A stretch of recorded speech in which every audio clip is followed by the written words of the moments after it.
pembelajaran kita harus berdoa terlebih dahulu. Kita kelas, pimpin doanya ya.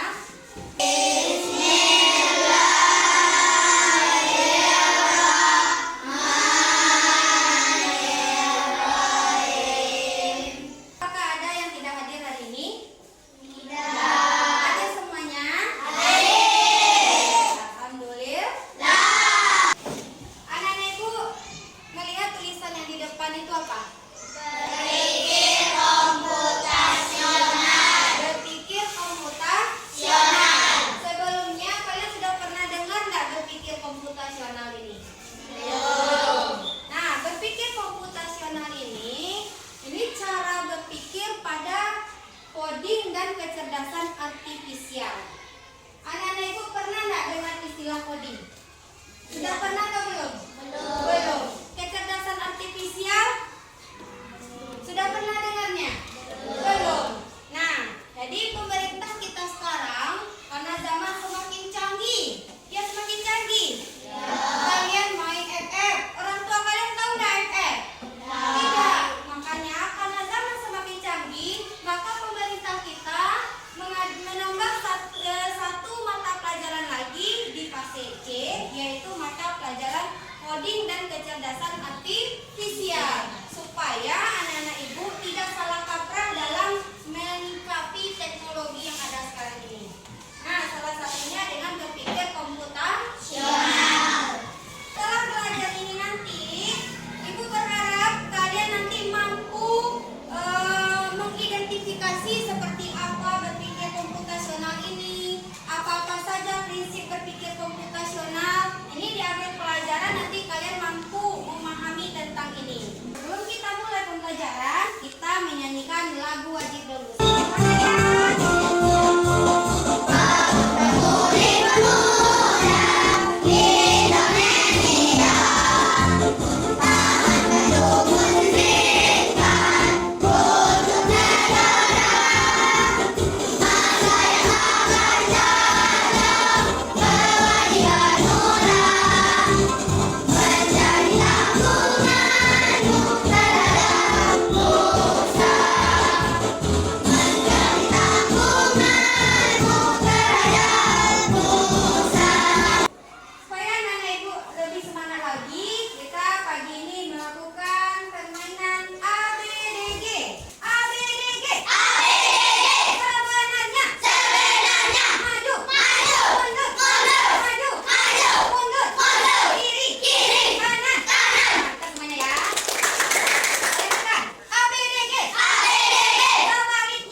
Membuat kelas kita menjadi tempat yang lebih nyaman dan teratur.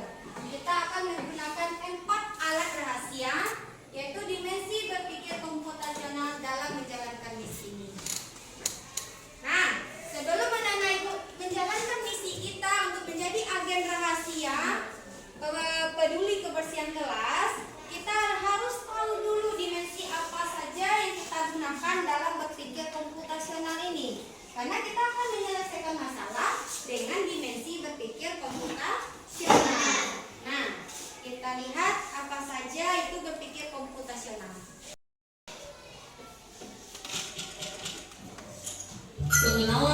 computational thinking. Hai teman TC, coba tebak apa artinya computational thinking atau berpikir komputasional? Adakah yang bermata jeli dan melihat kata komputasional di sini? Jadi mungkin ada hubungannya dengan komputer ya? Iya, betul sekali. Jempol buat kamu yang sudah menebak dengan benar. Berpikir komputasional adalah proses berpikir untuk menyelesaikan masalah dengan efektif dan efisien. Dalam ilmu komputer, proses berpikir ini dilakukan sebelum mulai menulis coding atau pemrograman. Jika sudah direncanakan dengan baik, maka coding yang ditulis akan sesuai dengan kebutuhan dan dapat diselesaikan dengan cepat dan tepat. Tapi ternyata berpikir komputasional juga bisa dilakukan tanpa komputer dan tanpa internet loh. Malah sebenarnya kita pun sudah menerapkannya dalam kehidupan sehari-hari, mulai dari menggosok gigi, mencatat tugasan pelajaran, hingga menyiapkan tas untuk sekolah besok. Wah, kalau kita sudah bisa menerapkannya setiap hari, berarti kita semua sudah mahir dong. Tadi anak-anak ibu menonton tentang apa? Tentang berpikir komputasional. Jadi ada berapa prinsip tadi? 4. Pertama, komposisi. Kedua, pengenalan pola. Yang ketiga, abstraksi. Yang keempat, algoritma. Jadi ada 4 dimensi berpikir komputasional. Nah, nanti anak-anak ibu menyelesaikan masalah yang ibu berikan tadi dengan menerapkan 4 dimensi ini. Kalian akan ibu bagi menjadi 3 kelompok. Nanti bekerjanya di dalam kelompok. Kalian akan menjadi agen rahasia peduli kebersihan kelas. Nanti kerjakan atau selesaikan masalah yang ada ini daripada LKPD yang ibu bagikan. Nanti jangan lupa buat nama anggota kelompoknya di sini ya. Kita menjadi tempat yang lebih aman dan teratur. Kita akan menggunakan 4 alat atau dimensi berpikir komputasional. Menjalankan ini oleh komposisi, memecahkan masalah besar menjadi tugas-tugas kecil.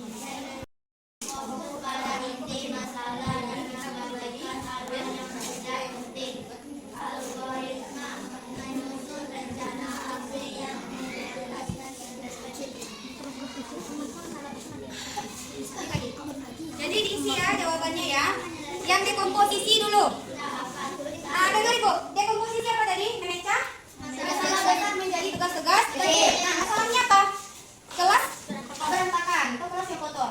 Nah, di sini kan ada katanya tentukan setiap masalah sebagai petunjuk yang perlu dipecahkan. Petunjuk 1, apa aja masalahnya?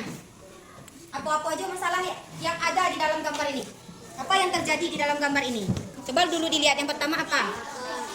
Petunjuk 1-nya diisi dulu. Apa? Apanya berantakan? Lihat di sini di gambar ini, misalnya pajangannya tidak rapi. Kemudian bagaimana dengan papan tulisnya? Buat dulu satu-satu. Kursi apa? Tidak rapi. Buat situ kursi tidak rapi. Nanti yang keduanya lagi. Ngerti anak ibu? Kelas kotor, sampah berserakan. Oke. Itu dekomposisi ya nak. Algoritma lagi. Buatlah rencana aksi atau algoritma yang jelas dan berurutan untuk menyelesaikan semua masalah kecil yang sudah kalian temukan. Kan masalah ditemukan tadi.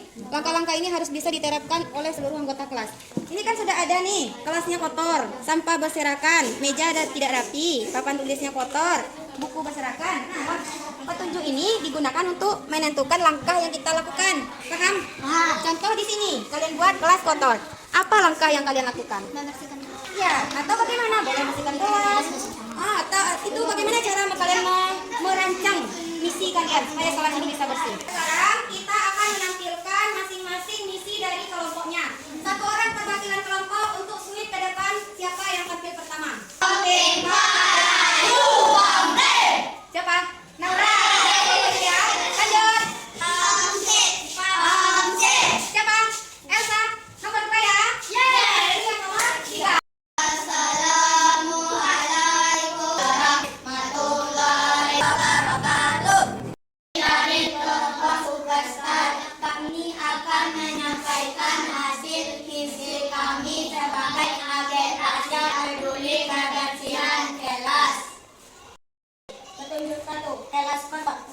2, sampah berserakan. Petunjuk 3, meja dan kursi tidak rapi. Petunjuk 4, papan tulisnya kotor. Petunjuk 5, buku berserakan.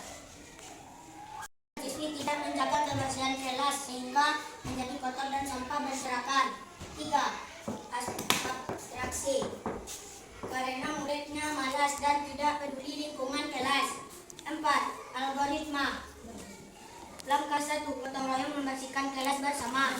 Langkah 2, mengumpulkan sampah dan membuang tempat di tempatnya. Langkah 3, merapikan kursi dengan rapi. Langkah 4, membersihkan